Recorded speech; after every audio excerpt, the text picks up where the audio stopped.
Hello, I am Bentham. Welcome back to Factorio Railworld, and we're going to start off this episode by going over to the plastic train, because in the previous episode I noticed that the oil supply was a little bit low, so we're going to go over and find out what we can do about it. I was going to say why it's happened, but it's quite clear.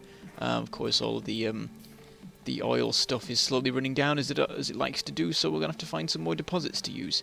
I just do a quick checkup of coal as well, and that all seems fine. So let's go and I guess we'll check the map, see what the situation is there. I'm also having a look at the cracking, get a little bit more cracking from light oil, because there's plenty of that still sat around, because of course it's not really used for that much. So we can crack a bit of that to sort of save a bit of time while we have a look for deposits, get them all connected up. And there's an interesting thing, because there are no large deposits sort of anywhere near the main sort of rail ring, or whatever you want to call it. So I decided that instead of doing that, I'm going to actually go and find a couple of nearby deposits, because there's still a few little collections of them, like 1s, 2s and 3s, that haven't been used, and we might as well use them all. If we use all of them, then that basically counts as a new outpost anyway. So there's 2 here that we can make use of. I'm just slowly crafting things here. I do have an assembler back in the main base that makes pump jacks, but I'm not near enough to be bothered to go and get them. It's a little bit quicker to actually just craft them myself. So we start putting in some pipes as well. We connect it up to the power, which is easy enough because it's quite near to the old steam engines that haven't been on for a very long time. We have the one backup steam engine that's basically useless at this point. So it runs a lot of the time, but there's not much reason for it to. And we're actually going to send the oil pipes directly through the middle of all the oil processing and storage areas. Just because that's the quickest way. It doesn't actually block anything, though. If we want to expand our cracking of heavy oil later, we will have some issues with that, because I've sort of blocked up some of the pipes with that. But we'll cross that bridge when we come to it. So there we go, we've got 2 new pump jacks connected up to the system, so that should help. But then there are another 3 right by the oil outpost, actually nearer than almost any other deposits, but they're just all over the place with the coal deposit. So I have to move a couple of things around to actually fit them in, because the way it works, if the way they were positioned, I had to move them. And then there was some ore that wasn't covered. I say ore, it's just coal. There's no coal ore. Well, no, it's just coal that comes out. It's always a bit confusing with that. But we get the pump jacks in place. I think we put the efficiency modules in them.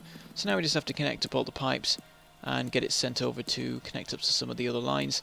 I noticed there have been a couple of graphical issues with the pipes.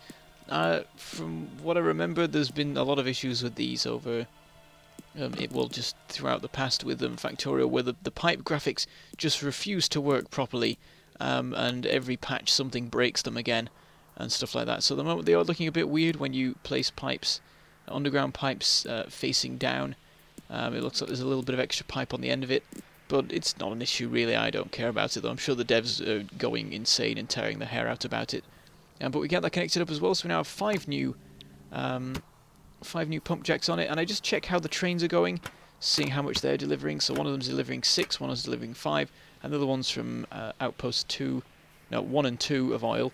Unfortunately, I didn't have quite enough time to check the train from Outpost 3 properly, so I decided to just watch that drive back. It doesn't take too long for it to emerge from the area not covered by radars. I do need to build some more radars there, because I'm supposed to be covering the entire base and rail network, and I just sort of haven't got round to it. There's more that needs to be done, and I probably need to even expand like west and south and things like that. But anyway, checking that, I think there's about 10 barrels that are coming from Outpost 3, so you can see things have definitely reduced. There's probably still a little bit more in the way of extra oil, but it's getting a bit low, so we'll just see how that goes. I noticed that there are actually some everything's sort of run out over at this stone deposit here, so we'll have to make some changes there. It's all been used up and turned into rails and walls, so there is one little mining drill left with the small amount left, so I can just connect that up and that can finish off. And then what I'll also do is start emptying out this provider chest here. I do still want to have a provider chest with some stone in it, but I think there's enough stone in there to actually finish off all of the production of stone bricks. and then we'll see where we go from there. We'll have to get a new stone deposit. There's plenty of them around. There's plenty of them that are very near to the main base, so I wouldn't even need a train for it, which is in a way unfortunate. But anyway, we're over in the main base where I'm getting some more pump jacks. There are some more deposits that I've spotted around the place that I want to make use of. But seeing as they're near the main base, I can actually just get the pump jacks crafted there, which means I can spend more time crafting the underground pipes, because I'm going to need a lot of those to deliver this oil back to the outpost. But it's still just not quite worth like connecting them up to a different oil outpost, or like having them delivered by train. I mean, I'm not going to have a train going through the middle of the base for one deposit here. So anyway, we start bringing them over with pipes. And there's 3 just to the, well, just in this bit here that have been unused so far. I don't know how I haven't used some of this stuff sooner, because I've gone really far to find some oil when I didn't really need to, because there's all this stuff here. But anyway, this is another 4 now from the main base area. Connect this up to the power. We've got efficiency modules in all of them. And now we have to go on the veritable trek over to the oil outpost with these underground pipes, which I always like underestimate how many I need of. Nearly get run over by a train there. It went by so fast you could barely see it. Because I was thinking I might get run over by a train if I crossed this track while zoomed in so much. Then I went, forget it, I'll be fine. And then I went to cross it, and a train practically took my nose off. Of course, it wouldn't have mattered because I've got shields, though. The shields in question are not particularly strong ones, so maybe it could have killed me.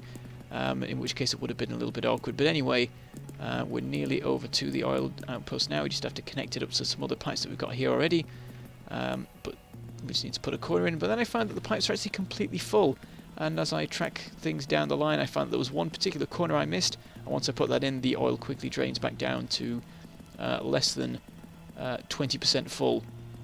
But the reserves are filling up now. Again, they were at something like 150 in the main tank. And when I checked it just then, it was nearly 500. So we've definitely fixed it.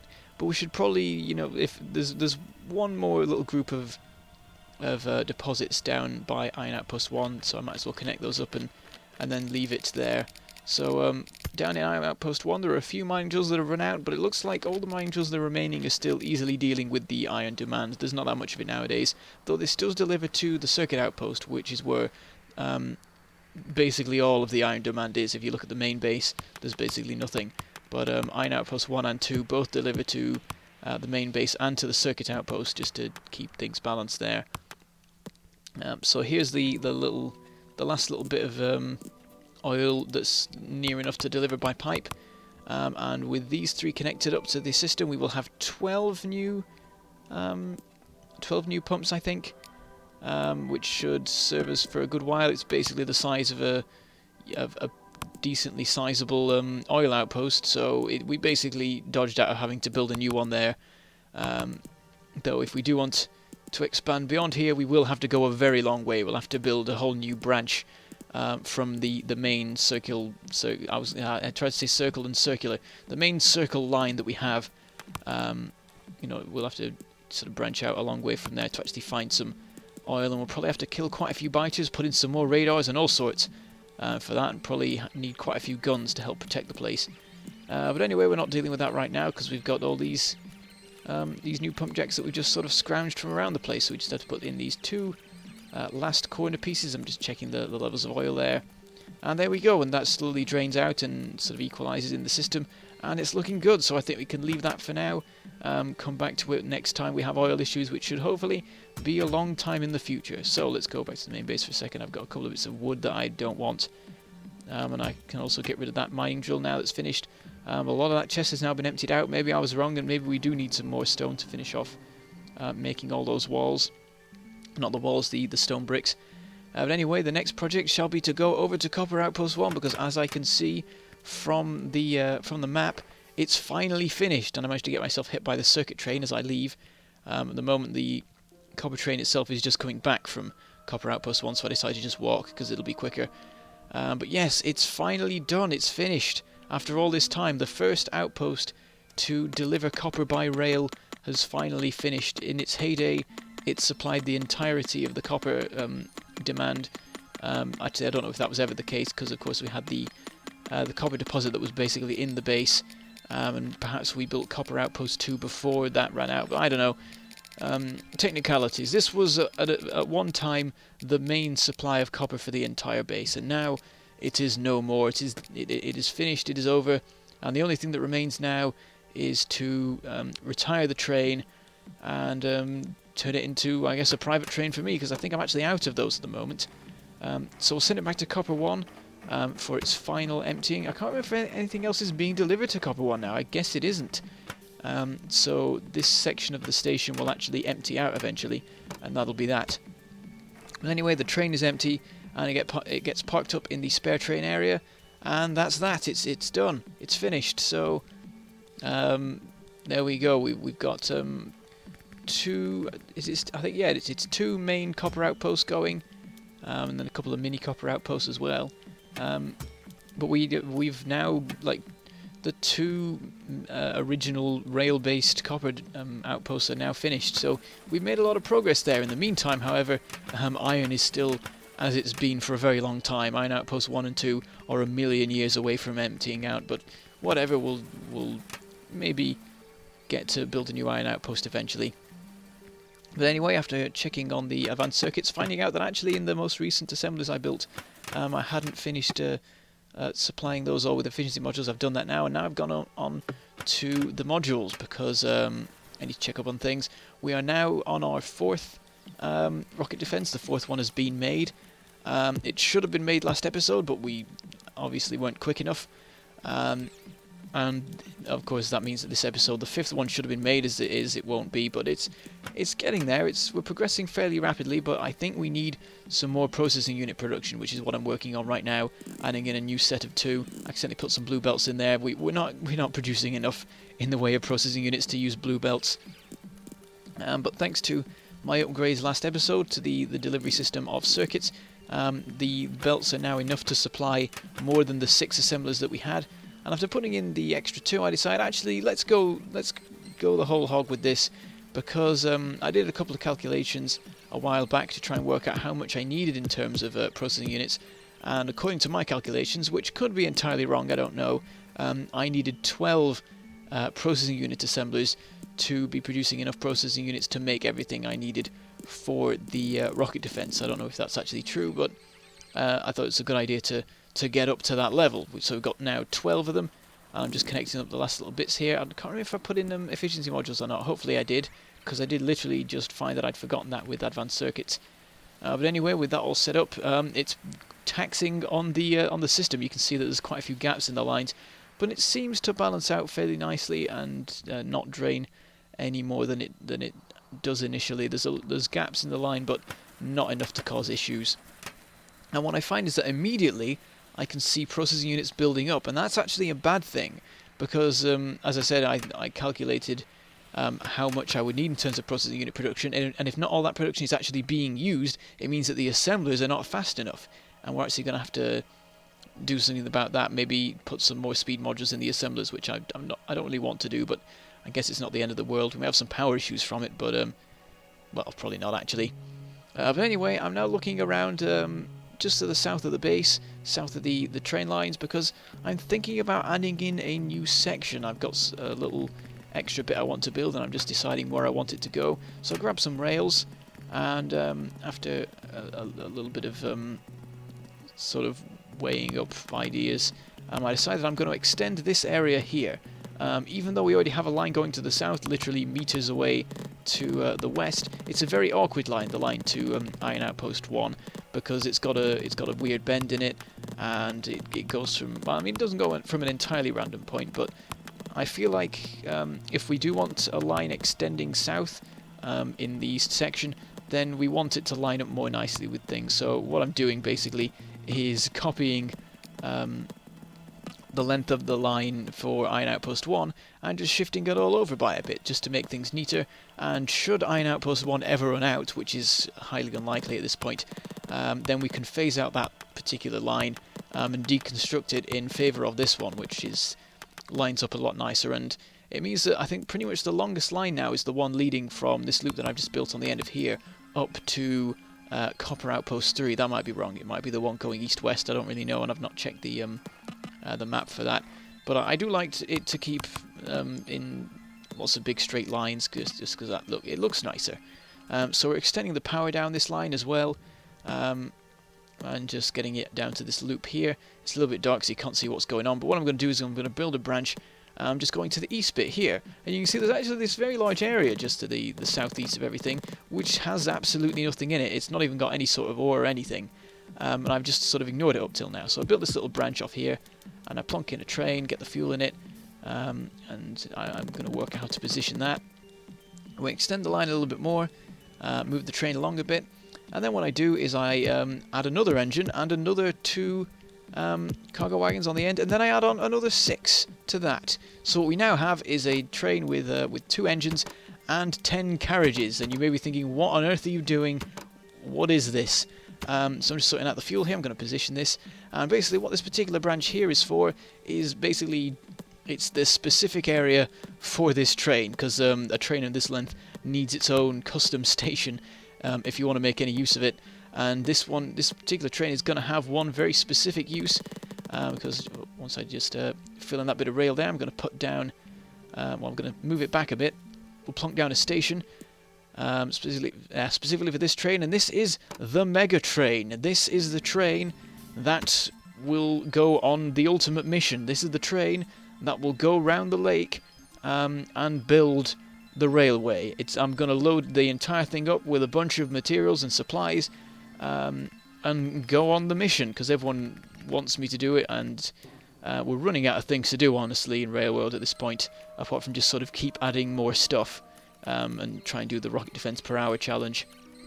So I'm back in the main base getting resupplied. I used up a lot of materials making those the trains and the cargo wagons. What I'm now going to do is make a bunch of logistics things, whatever you call them, roboports, and I'm going to extend the logistics network all the way down to that new train, because loading that entire thing manually will be a bit of an effort, and I'd rather not do it. So I'm basically going to set it up the same way as the resupply train is set up, where there's just a bunch of requested chests delivering into it. I don't know if, like, once the train is supplied, it's possible that it will never need supplying again, because there's so much capacity in it already that it's just going to get ridiculously full of stuff. But yeah, it's the thing I'm going to use, and this train is going to drive along and build the track as it goes. I don't know, I've not got sort of the specifics of how the mission will run decided yet, but it's going to involve a giant train like that, clearly, to keep up with supplying and things like that. I might bring along a tank. I'll probably bring along many tanks. I might just have like a cargo wagon dedicated to tanks. I've got the capacity for it. And they'll be good for clearing the trees. Of course, I could do it with the shotgun as well. I think, can you fire the shotgun from inside a train? I feel like you can.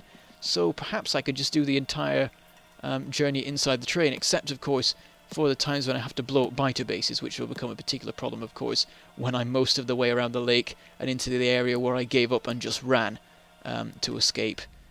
But yeah, here it is, the Mega Train. The time is approaching. I don't think it's going to be next episode, because I think we're going to spend the entirety of next episode sorting out the loading of this thing. But maybe the episode after, we might start on the mission. Maybe later, I don't know, I might do a special with it. I don't know if I'm going to do it real time or do it this way. I might do it this way just because it might be a bit uneventful at times, but then maybe it won't be. We'll see what happens. But yeah, we're back in the main base now, and we've finished up with what we're going to do with the Mega Train for now. We'll do all the loading next episode. What I'm now going to do is check up on the oil outpost, because I've noticed that the plastic supply is not enough. Of course, with all the processing unit production we're doing, the advanced circuit consumption has gone up insanely, and in turn the plastic production has also done that. Which means that it's not really enough of the main base anymore. And also, when I actually go to, the oil base, when I go to the oil base and I check the chemical plants, I actually find that they're not running as fast as they could be. The reason being that, of course, because the plastic consumption has increased, these things are trying to run faster than ever, and they're using up all the petroleum gas that we have. So what I actually need to do is get more petroleum gas, even though we have enough oil now to keep things going. Though we might actually have to put in a new refinery at this stage, just because there's so much going on with this. And you can see that when I check up on it, the middle chemical plant is having a lot of issues with supply, because it's sort of the lowest priority one in terms of what gets the petroleum gas. So what I decided to do is, as well as power all of the cracking plants that we already had here, I'm going to add in 2 more and get those powered as well, just to make sure that we're getting enough petroleum gas. And I suspect that it won't be enough, and the light oil will start running down. We may need to actually crack heavy oil as well, in which case we're having some issues because we've just built some pipes in the way of that. But it should be easy enough to deal with, I guess. So with that upgrade done, it's time to make our way back to the base. We'll see how things go with that later on. We may have to add in more circuit production as well. But now I shall make my way back to the middle, and I shall say goodbye. Thank you for watching, and I shall see you next time.